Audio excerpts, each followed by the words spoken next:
Well, a lot of you ask me about the story of Elden Ring, what I understood during my run of 150 hours, so I decided to share my point of view in Ring's lore. Okay, so without way much blabbering, let's just go straight to the point and I'll explain how I seen the game and the entire lore and the story, or better to say what's most important. This was the easiest way for me to explain everything, alright? Without editing, without doing random bullshit with videos and so on. And I believe this is the best way for everyone to understand what on earth is happening in Elden Ring. So let's begin from the very start. The greater will. These would be how two fingers are communicating with you. Alright, because you are tarnished. The greater will is the god of creation. Alright, it gives grace, and that's how you woke up, with grace. Not only you, all other tarnished too that are presented over here. They got the same mission as you. So, the greater will creates the world and keeps order with the Elden Ring. The most important line in the game is this one. Queen Marika is the vessel of the Elden Ring, carrier of its vision, a god in truth, but after the Elden Ring's shattering, she was imprisoned in the Earth Tree, a grim punishment for shattering the order, despite her godhood. The fingers speak. Hence, the greater will, the creator, speaks through those fingers. And he said that now we know 100% that Queen Marika is the one that shattered the Elden Ring. The next line that says is that Marika's trespass demanded a heavy sentence, but even in shackles, she remains a god. She's in shackles because she broke the order. And the vision vessel. Confer great runes to become Elden Lord and join Queen Marika as her consort. The fingers have willed it so. What it means, it's a proof that you are there to fix Marika's scrap and her shattering of ring, and your purpose is tarnished. And gather the Elden Ring again, cause she gave those greater runes, the shards of the Elden Ring, to different entities, or better to say, to children, and Radagon gave to some of his children, and here you are trying to assemble the freaking ring together, bring it back to the Earth Tree where Marika is in shackles, and restore order. Well, she will remain shackled, okay? The cycle of life and death will continue, and you will take the spot as her consort, or better to say, as the defender of the Elden Ring, of the Earth Tree, of the world. Alright. The next very important thing is the game is the Radagon of the Golden Order. So I wrote here, order, order, order. It's the will, Radagon is the will of the greater will of the creator, and Radagon tried to assemble the Elden Ring back, the one that Marika broke for her own specific reasons, and Radagon prevented chaos for just a short while, till Tarnished, or better to say, till you, the main protagonist, arrived. Grace of the greater will wake you up at the start on your path to become the Elden Lord. You know, that little small light spark that lands on your hand and you wake up. Because the order was broken in thousands of years of wars and treachery. Okay, so I guess greater will had enough of Marika and her stupid children. Origin of your awakening is unknown. We don't know where we wake up.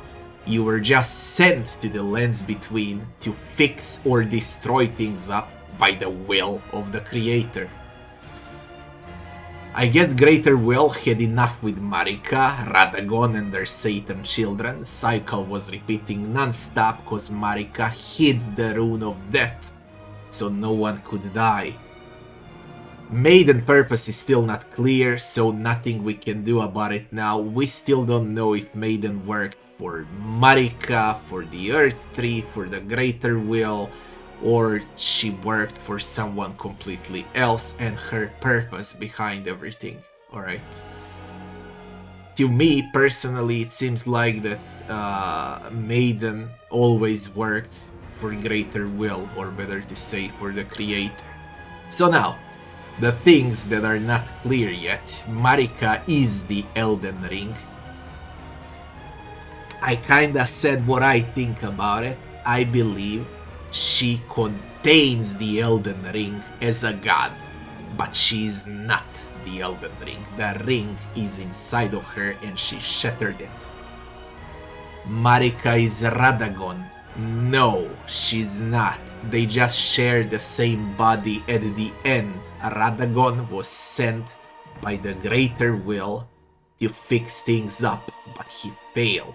Marika waged war to restore order against giants, against the Academy, and everyone else in her early days who would oppose her and her will in the lands between, because the Elden Ring has its own rules and she is the embodiment of Elden Ring. So everyone that disobeys, including giants, dragons, other abominations in the underground and so on, they must suffer. So she waged war against them. Alright. To become Elden Lord like Marika did, okay, Elden Queen, call her how you want, there are rules, alright, to contain the Elden Ring inside of you. She needs to be pure blood, born from one god, so pure godness is needed. She needed to be a pure god. To have a protector, which would be Maliket, and to have a husband, which would be Godfrey. At one point, Marika had enough, the reason is unknown, and she shattered the Elden Ring. My theory is that she was searching for immortality. Hence, the Death Rune is hidden and missing, and we know she hid the Death Rune very well. No Death Rune means no death in the lands between, which means that the Creator, aka Greater Will that gives grace to everyone, is pissed off because the order is broken. The order of life and death, that never-ending cycle. So what does the Greater Will do? The Greater Will wakes up Tarnished to fix shit up and assemble the Elden Ring and bring Marika back on her place. In the early days, there were Marika and Godrick, the first Elden Lord. Why was he the first Elden Lord? Because he was her husband. He wasn't the carrier of shards, he was just her husband that waged war for her. She was the carrier of the whole Elden Ring. Marika had children with Godfrey. Godwin, he was slayed by Rennie's assassins, which you can see in the cinematic at the start of the game. The one with the golden hair that gets stabbed in the back, stabbed by black knives. The one that was responsible for Godwin's death is Rennie, daughter of Renalla. They had Mohg and Morgott, those devil son of a bitch's offsprings. And of course, Godrick, the funny one at the start in the castle. After Godfrey served his purpose, Marika found Radagon. She had children with him also, but later about it. So, we got 4 main factions in the game.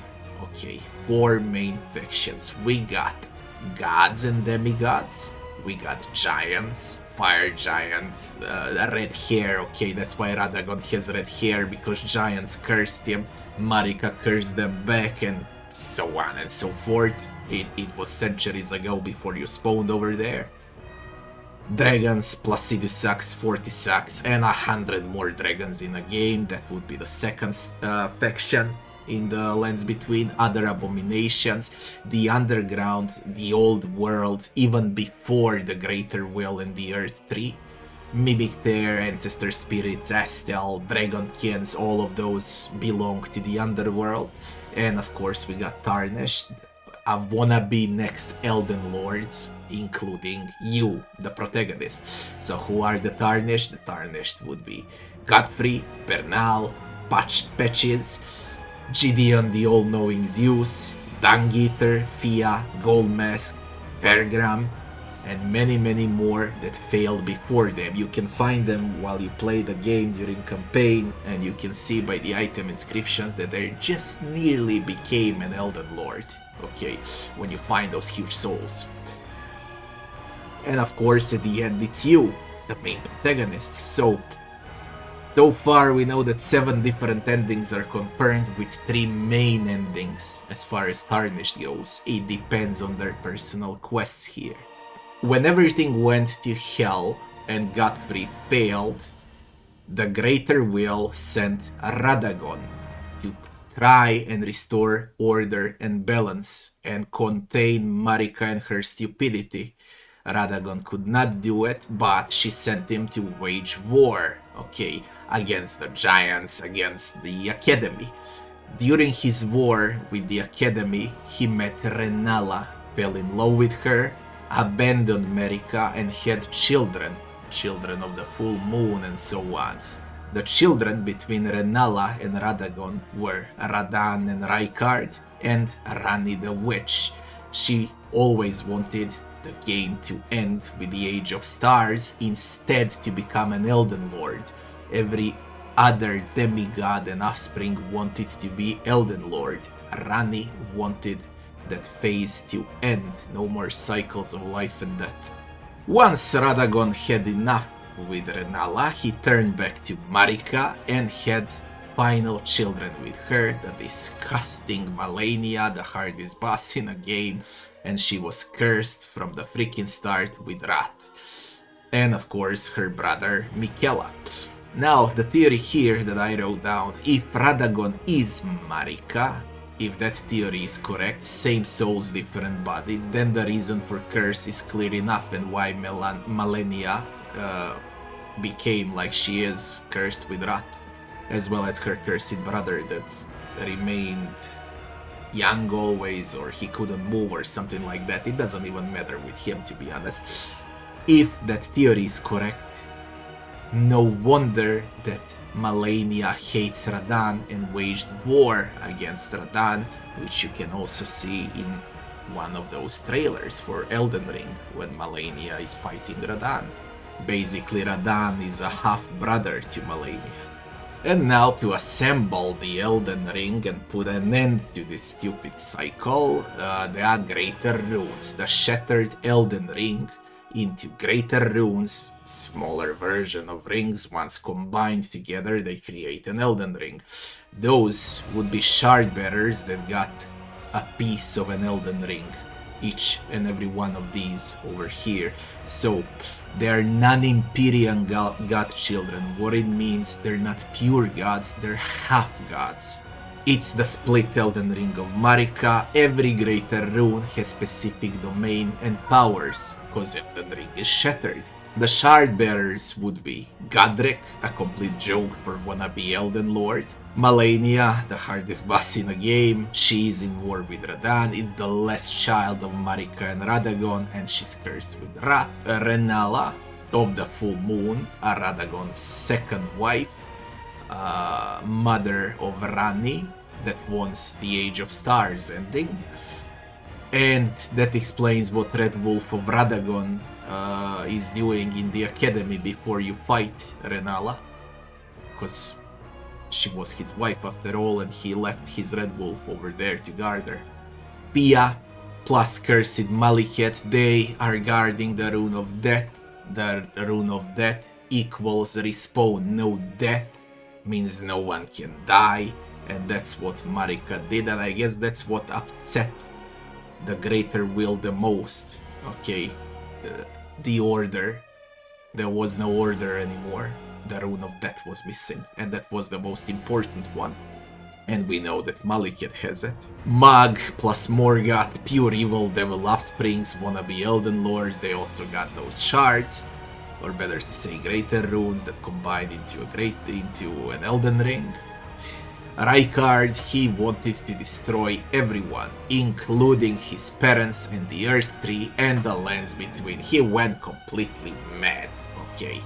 Rykard is like a complete lunatic, but he still has a greater rune. And of course Radahn, one of the most unique bosses in Souls-like history. He is in war with Malenia, his half-sister. He went also mad, she placed wrath on him, and Radahn was using both magic and fate because of his parents, okay? Fate from Radagon and magic from Renalla, his mother.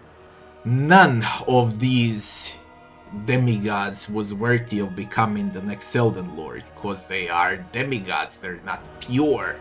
Even though they wanted to be the next Elden Lord, that cannot happen. And once you combine all great runes, kill all the shard bearers, all demigods, you will be able to enter the Earth Tree and trigger some of the endings.